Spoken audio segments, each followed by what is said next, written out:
warahmatullahi wabarakatuh. Perkenalkan, nama saya Sarah Tias Prameswari, NIM 1233054 yang akan menjelaskan tentang tindak pidana khusus pornografi dalam perkembangan hukum kontemporer di Indonesia. Ya, langsung saja. Yang pertama yaitu kita harus tahu dulu apa itu tindak pidana pornografi.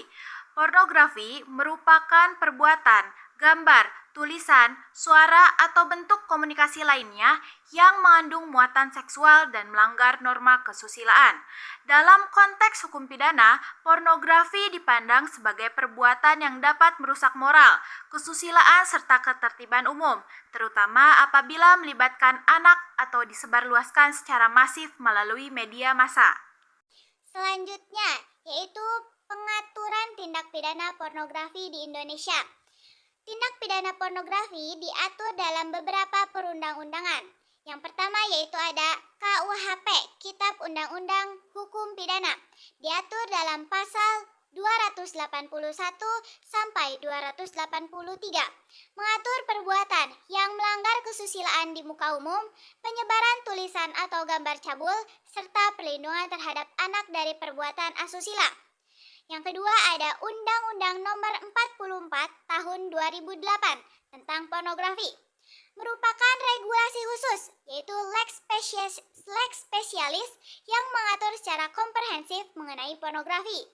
Undang-undang ini mengatur larangan produksi, pembuatan, penyebarluasan, pengadaan, penawaran, hingga konsumsi pornografi, memberikan penekanan pada perlindungan anak dan perempuan, serta menetapkan sanksi pidana yang tegas. Selanjutnya ada Undang-Undang Nomor 11 Tahun 2008. Undang-Undang Nomor 19 Tahun 2016 tentang Informasi dan Transaksi Elektronik atau yang kita sebut dengan UU ITE, mengatur larangan distribusi dan transmisi konten bermuatan pornografi melalui media elektronik dan internet.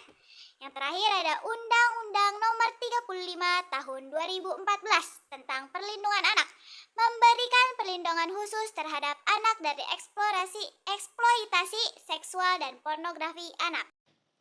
Selanjutnya yaitu sanksi bagi pelaku pornografi di Indonesia. Kita akan mengambil satu saja biar tidak terlalu panjang, yaitu berdasarkan Undang-Undang Nomor 44 Tahun 2008 tentang pornografi. Nah, yang mengatur sanksi pidana secara tegas. Pertama, membuat, memproduksi, memperbanyak, menyebarluaskan, menyiarkan, menawarkan, memperjualkan pornografi dipidana penjara paling singkat 6 bulan dan paling lama 12 tahun dengan denda paling sedikit 250 juta dan paling banyak 6 miliar. Menyediakan jasa pornografi dengan pidana penjara paling lama 10 tahun dan denda paling banyak 5 miliar. Lalu terakhir ada pornografi yang melibatkan anak dengan pidana diperberat karena termasuk bentuk eksploitasi seksual anak. Dapat dikenakan pidana maksimum sesuai Undang-Undang Pornografi dan Undang-Undang Perlindungan Anak. Ya, lalu beralih kepada unsur tindak pidana pornografi. Nah, secara umum, tindak pidana pornografi ini meliputi yang pertama adanya muatan seksual yang melanggar norma kesusilaan, dilakukan dengan sengaja, dengan kesadaran, melalui media apapun, baik cetak, elektronik maupun digital, menimbulkan dampak negatif terhadap masyarakat, khususnya anak-anak. Perkembangan tindak pidana pornografi dalam hukum kontemporer di Indonesia. Nah, tindak pidana pornografi ini mengalami dinamika seiring dengan kemajuan teknologi dan zaman.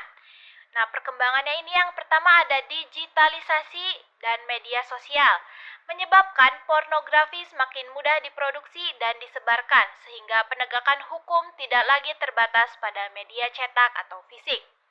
Pendekatan cyber law UU ITE semakin diperkuat melalui penerapan UU ITE untuk menindak penyebaran konten pornografi di dunia maya.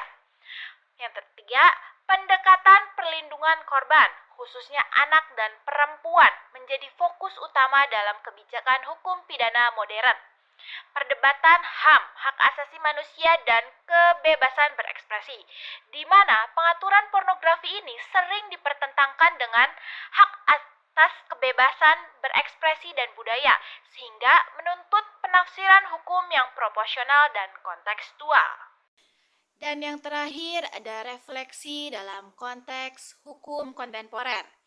Nah, pengaturan tindak pidana pornografi di Indonesia menunjukkan upaya negara menyeimbangkan antara perlindungan moral dan kesusilaan publik dengan penghormatan terhadap hak asasi manusia. Dalam hukum kontemporer, penanggulangan pornografi tidak hanya dilakukan melalui pemidanaan, tetapi juga melalui pendekatan preventif, edukatif, dan teknologi guna menjawab tantangan perkembangan zaman. Ya, cukup sekian penjelasan UAS dari saya, Saratya Prameswari. Semoga dapat membantu teman-teman dan menambahkan ilmu kepada teman-teman semua. Semoga nilai UAS tindak pidana khusus saya mendapatkan A. Karena dengan nilai A, saya puas. Terima kasih. Wassalamualaikum warahmatullahi wabarakatuh. Ngày vô nhà thương, ngày vô nhà anh biết thương. Giây phút em gặp anh là em biết em si tình, tình tình tình tang tang tình, tang tình tình.